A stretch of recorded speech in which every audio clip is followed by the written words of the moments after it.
자, 오늘 함께 보실 말씀은 창세기 24장입니다.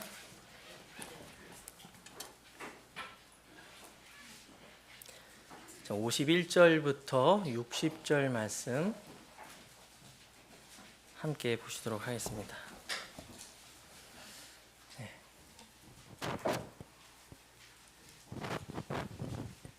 제가 여기 올라올 때마다 우리 김을분 어르신께서 항상 저를 너무 사랑스러운 눈빛으로 쳐다보고 계셔가지고 제가 긴장하다가도 이게 마음이 편해지고 그렇습니다. 너무 감사해요.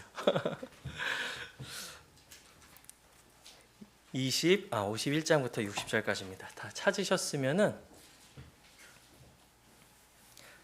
교독하도록 해볼까요? 제가 51장부터 먼저 읽도록 하겠습니다. 51절이요? 51절부터 제가 읽도록 하겠습니다. 보라, 리브가가 당신 앞에 있으니 그녀를 데리고 가서 주께서 말씀하신 대로 그녀가 당신의 주인의 아들의 아내가 되게 하소서 하더라. 또 이 말씀이 곧 아브라함의 종이 그의 말을 듣고 그가 땅에 엎드려 주께 경배하더라. 그리고 그 종이 은 보석과 금 보석과 의복을 가져와 리브가에게 주고 그가 그녀의 오라비와 어머니에게도 귀한 것들을 주었더라.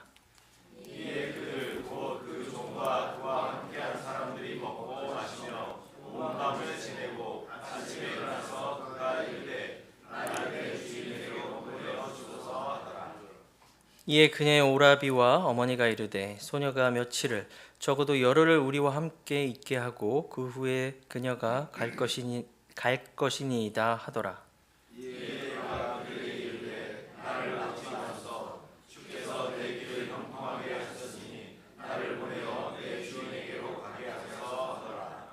그들이 이르되 우리가 소녀를 불러 그녀의 입에 물어보리이다 하더라. 그들이 리브가를 불러 그녀에게 이르되 내가 이 사람과 함께 가려느냐 하니 그녀가 이르되 가겠나이다 하더라. 이에 그들이 자기들의 누이 리브가와 그녀의 유모와 아브라함의 종과 그의 사람들을 보냈더라.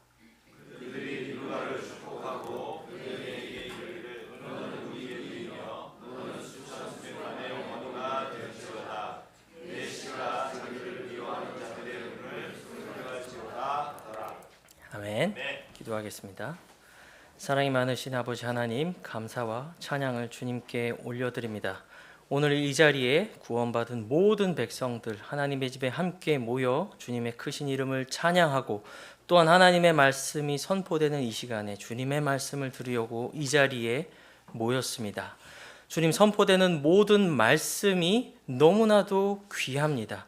그러나 말하는 자, 듣는 자 모두 연약함 가운데 있사오니 우리의 참된 스승이신 그리스도, 우리에게 모든 말씀에 조명을 주시는 성령 하나님께서 이 시간 구원받은 이 백성 안에서 말씀의 뜻을 밝히시고 적용케 하셔서 많은 열매 맺고 하나님께 영광 돌리는 복된 성도들 되게 하여 주시옵소서. 예수님의 이름으로 기도드립니다. 아멘. 자, 오늘은 우리가 읽은 창세기 24장 본문을 바탕으로 내가 이 사람과 함께 가려느냐라는 제목으로 함께 하나님의 말씀을 나누도록 하겠습니다. 자, 사실 오늘 24장 전체를 다룰 건데 일부분만 읽었습니다. 자, 24장 1절을 보면은 이제 창세기 12장에서 믿음의 여정을 호기롭게 떠났던 그 아브라함의 모습과는 다르게 이제 아브라함은 나이 많아 연로한 사람이 되어 있습니다.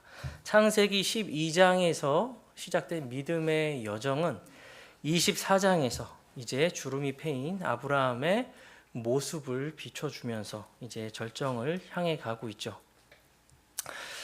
벌써 그의 아내 사레를 떠나보낸 지도 벌써 2년이 훌쩍 넘어갑니다. 벌써 이제 나이는 들고 힘은 점점 없어져 가는데 아브라함의 생애 가운데 아직 성취되지 못한 하나님의 약속이 한 가지 있습니다. 그것은 바로 하나님께서 네 독자 이삭을 통해서 큰 민족을 이루시겠다는 그 약속을 보지 못했죠. 아브라함은 모든 일에서 복을 받았습니다. 그의 가축과 일꾼, 각종 식량, 모든 재물에 있어서 어떤 것도 부족함 없이 굉장히 풍부했습니다. 하나님께로부터 모든 복을 받았기 때문이죠. 하지만 믿음의 사람 아브라함이 궁극적으로 바랬던 것은 이런 외형적인 자산들이 아니었습니다. 아브라함이 궁극적으로 바란 것은 약속의 씨였던 자신의 독생자 이삭을 통해서 하나님께서 정말로 큰 민족을 이루어 주시는 것을 눈으로 보는 것이었습니다.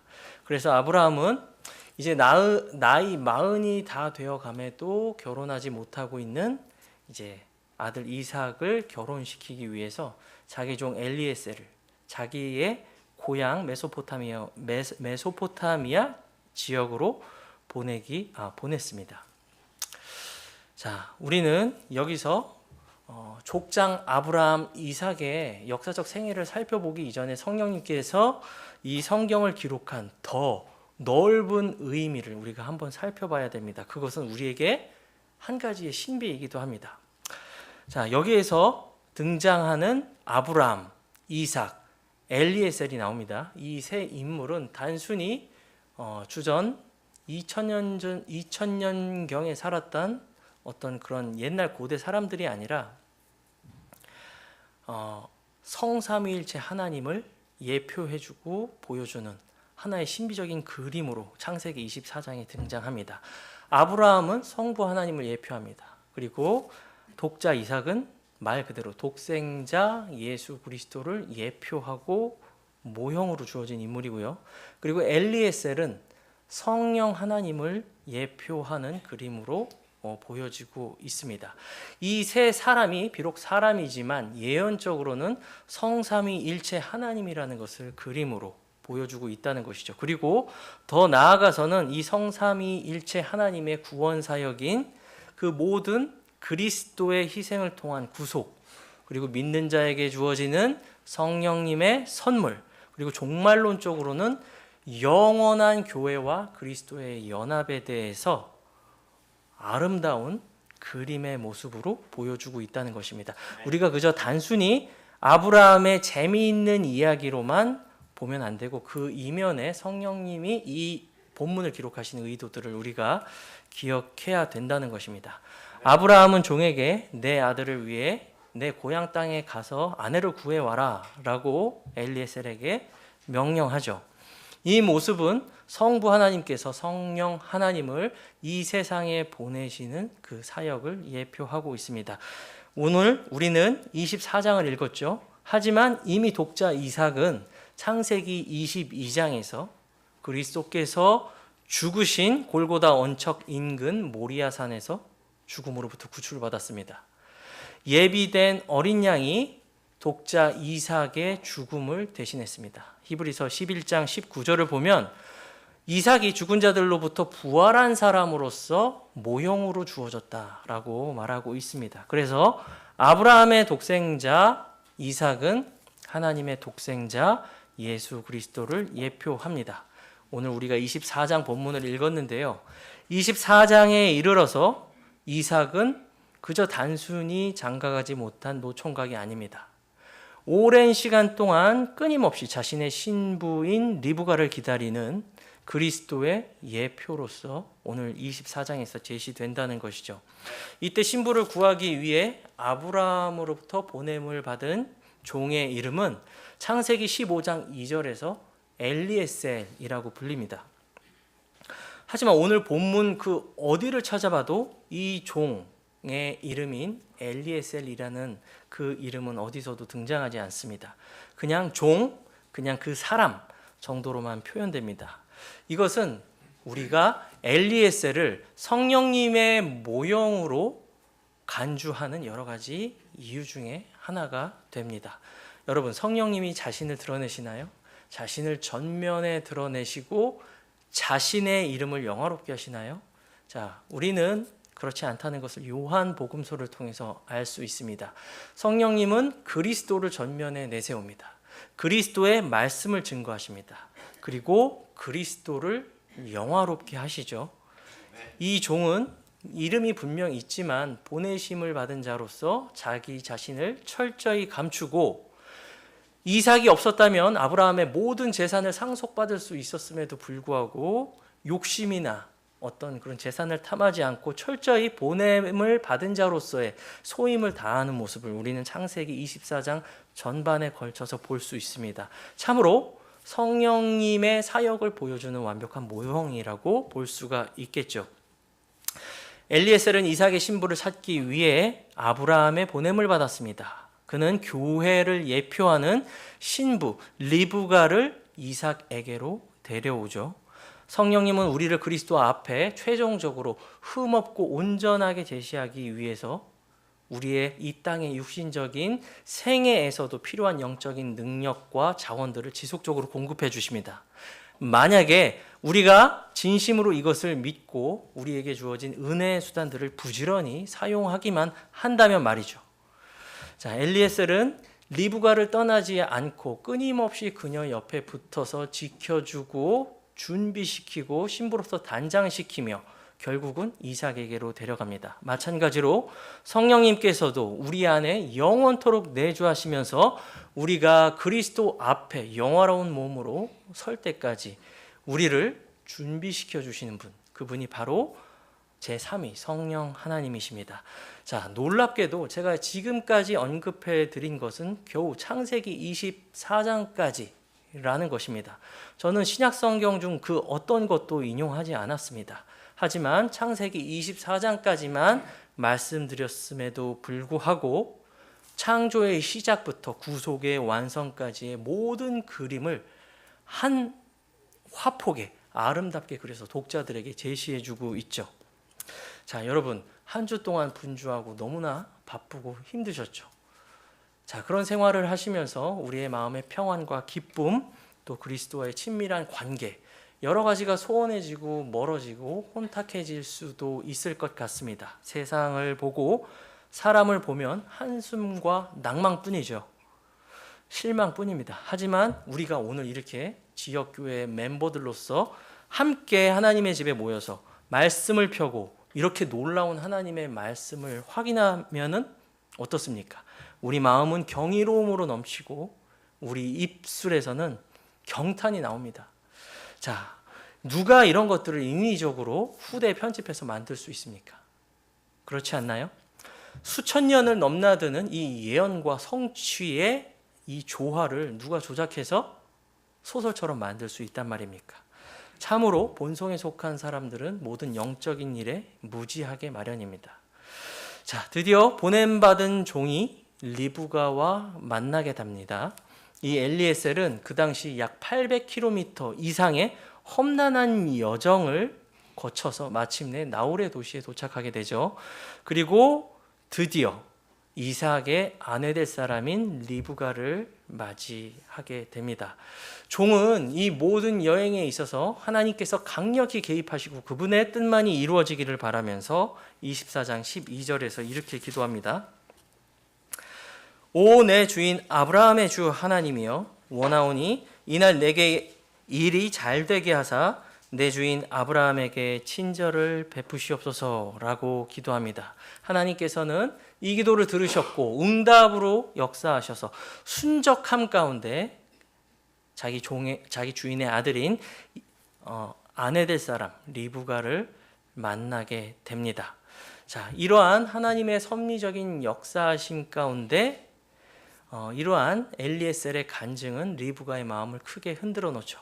리브가는 종의 설득에 믿음으로 응답을 합니다. 그리고 이제 자신의 익숙했던 고향과 사랑하는 가족을 떠날 채비를 하게 되는 것이죠.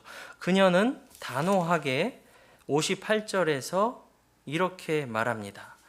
리브가를 불러 그녀에게 이르되 네가 이 사람과 함께 가려느냐 하니 그녀가 이르되 가겠나이다. I will go. 내가 가겠나이다. 라고 지체 없이 말하는 모습을 보게 됩니다. 자, 이것을 보면은 자기 시아버지가 될 사람, 아브라함의 믿음을 따라가는 한 여인의 모습을 보는 것 같습니다. 이제 엘리에셀이 여태까지 해온 그 800km의 험난한 여정을 이제 단 한 번도 본 적도 없고 알지도 못하는 신랑 이삭을 만나기 위해서 연약하고 어린 소녀 리브가는 이제 먼 길을 떠날 채비를 합니다. 방금 말씀드렸지만 리브가는 이삭을 한 번도 본 적이 없습니다. 그럼에도 불구하고 그는 어린 소녀로서, 연약한 마음을 가진 소녀로서 이 멀고 긴 어려운 여정에 동참하기로 결정을 하게 되죠. 내가 가겠나이다 라는 이 고백은 그저 내가 시집 가고 싶습니다 라는 단어 이상의 의미를 내포하고 있습니다. 마치 룻이 자기 시어머니 나오미를 따라가면서 어머니의 백성이 내 백성이고 어머니의 하나님이 나의 하나님입니다 라고 고백하는 그 고백과 같습니다. 자, 이러한 리브가의 앞으로 놓인 이 험난한 여정길은 사실 남의 이야기가 아닙니다. 고대 근동 팔레스타인에 있었던 옛 이야기가 아니라는 것이죠. 저와 여러분도 지금 리브가가 채비하고 있는 그 여행을 지금 함께 동참하고 있는 것입니다. 오늘날 우리도 똑같다는 얘기죠. 우리도 궁극적으로 영화로운 몸을 입고 주님을 만나기까지는 험난한 신앙의 여정을 해야 된다는 것입니다. 자, 이것을 사도 베드로는 베드로전서 1장 8절에서 이렇게 표현하는데 우리가 함께 찾아봤으면 좋겠습니다. 베드로전서 1장 8절입니다.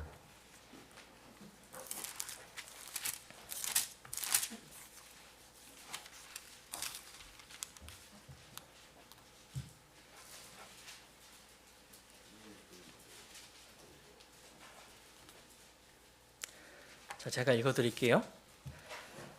그분을 보지 못하나 너희가 사랑하는도다. 지금도 너희가 그분을 보지 못하나 여전히 믿으며 이루 말할 수 없고 영광이 가득한 기쁨으로 기뻐하는도다.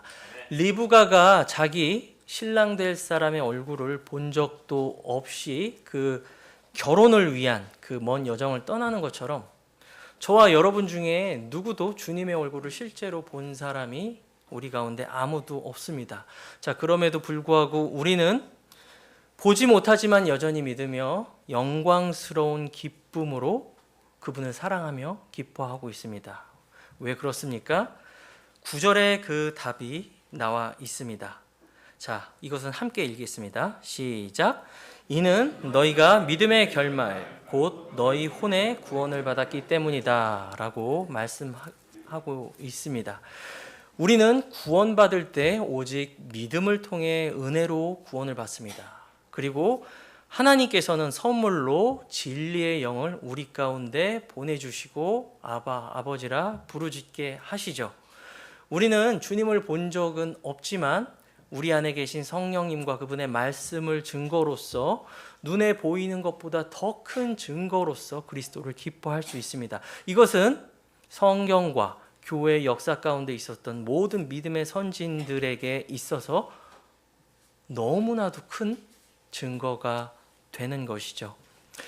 하지만 그럼에도 불구하고 리브가는 연약한 소녀입니다. 저도 여러분도 여전히 육신 안에서 신음하면서 때때로 실패하고 쓰러지고 낙담하면서 살아갑니다. 리브가와 저희는 다르지 않습니다. 리브가는 먼 여행을 떠나면서 본 적 없는 신랑을 생각하며 여러 가지 걱정을 했을 것입니다. 내가 과연 그 사람에게 잘 받아들여질 수 있을까?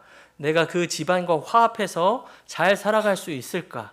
내가 앞으로 만나게 될 얼굴도 모르는 그 신랑은 나를 잘 사랑해 줄까? 뭐 이런 어린 소녀의 감성으로 쉽지 않은 여행길에서 여러 가지 걱정을 했을 것입니다. 하지만 24장 67절을 보면은 그러한 리브가의 걱정은 정말 쓸데없는 기우였다는 것을 알 수 있습니다. 제가 읽어드리겠습니다. 이삭이 리브가를 자기 어머니 사라의 장막으로 데리고 가서 그녀를 취하니 그녀가 그의 아내가 되었더라.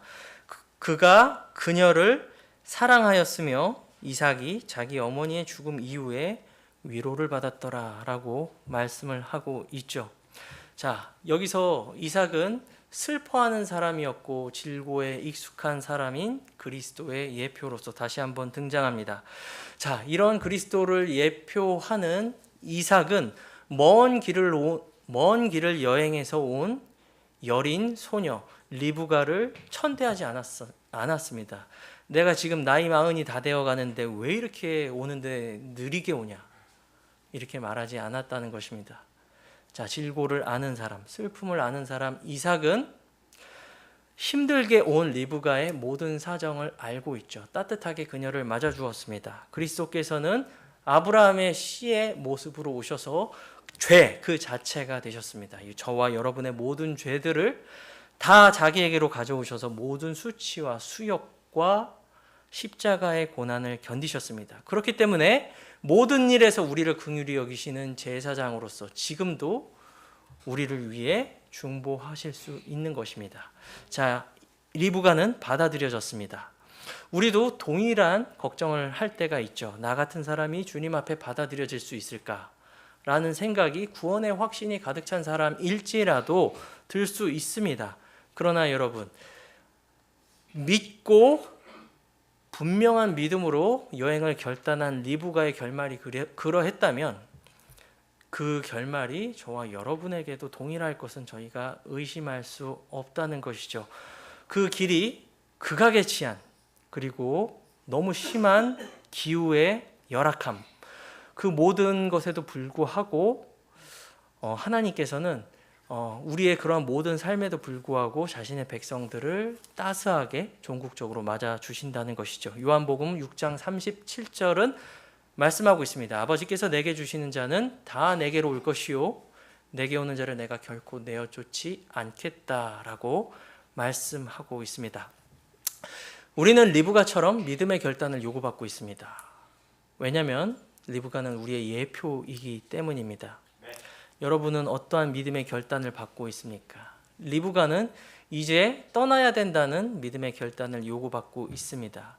가족으로부터, 친구로부터, 익숙한 내가 살던 환경으로부터 모든 것을 두고 떠나라는 믿음의 결단을 요구받고 있습니다. 이때 신약 성경은 기록되지 않았지만 리브가의 이런 믿음의 결단, 내가 가겠나이다 라는 고백은 예수님께서 제자들에게 요구하신 참된 제자도를 떠올리게 합니다. 주님은 자신을 따라오는 자들에게 요구 조건으로 3가지를 제시하셨죠. 날마다 자기를 부인하고 십자가를 지고 나를 따르라. 안정된 삶을 포기하고 떠나는 이 가녀린 소녀를 한번 생각해 보시기 바랍니다.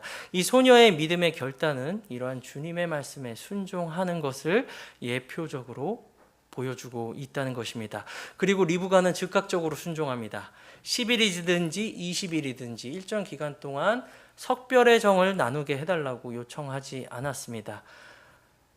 가자, 떠나자라는 엘리에셀의 요구에 그는 즉각적으로 반응하면서 내가 가겠나이다 라고 했습니다.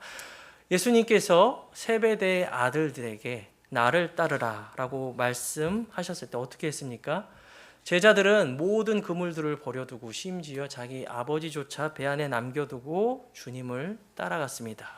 자, 이 모습은 리브가의 믿음의 결단을 통해서도 볼 수 있다는 것이죠. 누구든지 내게 오면서 아버지, 어머니, 아내, 동생, 그리고 형제, 자매, 심지어 자기 생명까지 미워하지 아니하면 능히 내 제자가 되지 못하리라고 말씀하고 있습니다. 자, 우리가 리브가가 당연히 엘리에셀을 따라서 그 자기 남편이 될 이삭에게 가는 그 길이 평탄하다고 생각하면 안 됩니다. 자, 800km가 넘는 광야의 대장정입니다. 낮에는 40도를 육박하고 밤에는 이슬이 맺히는 영하까지 오가는 그런 혹한의 날씨입니다. 낙타를 여러 마리, 물자도 가지고 왔지만 800km를 가면서 물의 공급이 언제든지 떨어질 수 있는 위험에 있습니다. 그리고 그 당시의 치안은 우리의 치안이 아니었습니다. 눈 감으면 코 베어갈 세상. 그 말은 바로 지금 리브가가 가고 있는 여정의 길 위를 그대로 묘사했다고 보시면 됩니다. 자, 한 가녀린 여인이 그리고 결혼할 여인이 이러한 고난을 겪었다면 우리 또한 신앙생활을 하면서 우리 마음에 들지 않는 방향으로 하나님이 우리를 인도해 주실 수도 있습니다. 자, 그럼에도 불구하고 이 모든 것과의 관계를 초월해서 하나님께서는 더 크신 것들로 우리에게 갚아 주시죠. 자, 결론을 말씀드리겠습니다. 자, 여러분, 하나님께서 여러분을 부르신다면 내가 가겠나이다 라고 지금도 아무런 꺼리낌 없이 주님 앞에 고백하실 수 있습니까? 예, 제가 아는 분은 아직 제가 결혼을 못해서 조금 더 있다 오셨으면 좋겠습니다 라고 말하는 분이 있었습니다. 제가 딱 결혼하고 3년만 있다 오셨으면 좋겠습니다 라고 하는 한 형제님이 계셨어요. 그거 말고도 내가 진행하고 있는 이 일의 결과물을 조금 보고 나서 주님이 오셨으면 좋겠다라고 하시는 분도 있었습니다. 자, 쟁기를 잡고 뒤를 돌아보는 자에게는 자는 내게 합당치 않다라고 주님께서 말씀하셨죠. 히브리서 11장 8절에 이런 말씀이 있습니다. 믿음으로 아브라함은 부르심을 받았을 때 순종하여 장차 받을 기업을 얻기 위해 나아갔다고 되어 있습니다. 이 아브라함의 믿음은 여기서 그치지 않고 지속적으로 그 다음 세대로 계승되어집니다. 멀지 않습니다. 자기 며느리 될 사람에게도 이러한 믿음이 계승됐습니다. 단절되지 않고 계승된 이 믿음은 갈라디아서를 통해서 바로 복음을 통해 나타났고 모든 이방 민족들도 이 아브라함의 믿음의 후손들로서 하나님의 백성이 되는 놀라운 복이 모든 민족들에게 임했죠. 하나님의 부르심은 혹독하게 보일 수 있고 어렵게 보일 수 있지만 그 종국과 결말이 얼마나 영광스러운지를 우리에게 보여주고 있습니다.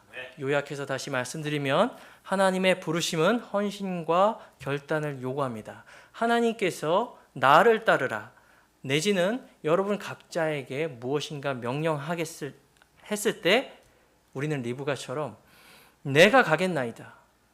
내가 하겠습니다. 저를 보내소서 라고 여러분께서 반응하셔야 된다는 것입니다. 로마서 8장 18절은 말씀하고 있습니다. 자녀이면 상속자, 하나님의 상속자요 그리스도와 함께한 동료 상속자라고 말씀하고 있습니다. 리브가는 이제 드디어 이삭과 만났습니다. 이제 이삭의 모든 재산, 아브라함으로부터 물려받은 하나님으로부터 복받은 모든 재산은 이삭의 것임과 동시에 이제 리브가의 것이 되었습니다. 그리스도의 부유하심을 우리가 측량하거나 측정할 수 있습니까? 우리는 계시된 것 정도밖에 알지 못하죠. 하나님께서 부유하십니다. 하지만 우리는 그것을 영화로운 몸이 되었을 때 가서야 확인할 수 있겠죠. 하지만 약속으로 주어진 것은 이미 하늘에 있는 모든 것들이 다 여러분의 것입니다.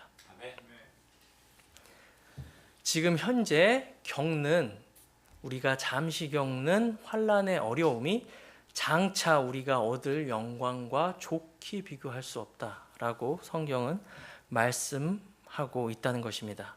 자, 여러분, 그 철로 역정에서 크리스찬이 등장하죠.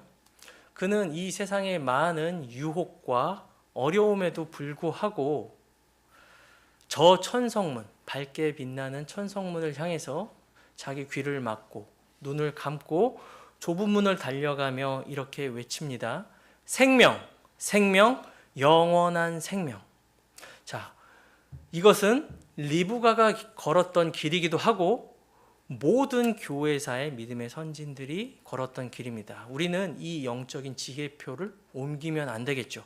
내 옆에 있는 사람, 아니면 우리 주변에 있는, 아니면 유튜브에서 보여지는 신앙인들이 기준이 아닙니다. 성경에서 보여지는 이 인물들을 통해서 우리의 영적 기준을 삼고 우리가 리브가가 이삭에게 나아가듯이 우리가 그리스도를 향해 나아가야 된다는 것이죠. 결국은 그리스도께서 여러분에게 이렇게 말씀하실 것입니다. 잘하였도다 착하고 신실한 종아, 너는 내 주인의 기쁨에 참여하라. 하나님께서 여러분을 영화로운 몸으로 만드시고 결국은 볼 수 없었던 그리스도를 있는 그대로 보게 되고 그분 앞에서 칭찬과 영광과 존귀를 얻는 여러분이 되셨으면 좋겠습니다. 아멘. 아멘. 기도하고 마치겠습니다. 살아계신 아버지 하나님, 감사와 찬양을 주님께 올려드립니다. 죄로 인해 죽어 마땅한 저희들을 구원의 반석 위에 올려주심도 모자라서 주님 큰 보상과 영광을 위하여 저희에게 중차대한 많은 사명과 섬김을 이렇게 맡겨주셔서 감사를 드립니다. 주님, 오늘 아브라함, 이삭, 엘리에셀, 리브가를 모형적으로 바라보며 우리가 어떻게 참된 제자도로 주님을 섬기고 따라가야 되는지에 대해서 우리가 함께 나누었습니다. 우리가 이것을 귀로만 듣는 것이 아니라, 그리고 행치 않아서 우리 자신을 속이는 자들이 되는 것이 아니라 하나님의 말씀을 실천적으로 적용하고 순종하여 하나님 사랑하는 것을 입증하는 서울제일침례교회 모든 지체들이 되게 하여 주시옵소서. 주님, 몸이 아픈 지체들이 있습니다. 주님께서 이 세상에서 가장 유능하고 능력 있는 의사가 되시오니 그들의 모든 아픈 부위에 손을 얹어 주셔서 모든 질병들을 치유해 주시고 오늘도 여전히 살아계시는 우리 하나님을 간증하는 우리 모든 지체들이 되게 하여 주시옵소서. 이 땅에서 겪는 어려움들이나 잠깐의 환난으로 인해 우리의 믿음이 퇴색되거나 빛바래게 만드는 자들이 되는 것이 아니라 리브가와 같이 내가 하겠나이다, 이사야와 같이 나를 보내소서 내가 가겠나이다 라고 적극적인 순종으로 주님 앞에 반응하는 믿음의 사람들 서울제일침례교회 모든 지체들이 되게 하여 주시옵소서. 감사드리며 예수님의 이름으로 기도드립니다.